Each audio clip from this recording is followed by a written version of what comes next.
One day in a century, January 3rd of the 19th century. 1815. By secret treaty, Austria, Britain, and France formed a defensive alliance against Prusso-Russian plans to solve the Saxon and Polish problems.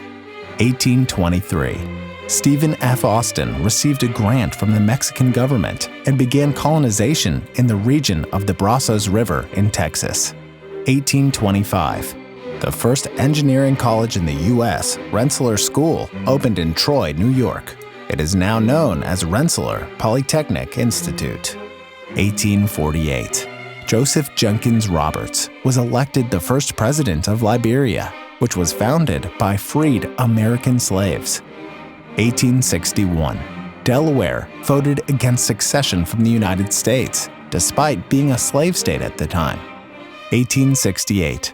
The Meiji Restoration began in Japan, marking a period of significant political and social reforms. The Tokugawa shogunate is abolished. Agents of Satsuma and Chōshū seize power. 1871. Henry W. Bradley patented oleomargarine, which would later become a popular alternative to butter. 1888.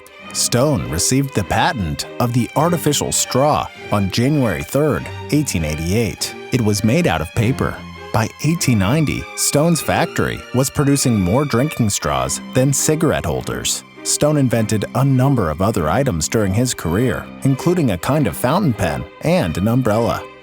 1892. J.R.R. Tolkien, the renowned author of The Lord of the Rings, was born in South Africa. 1899. The first known use of the word automobile to describe a self-propelled vehicle was published in a New York Times article.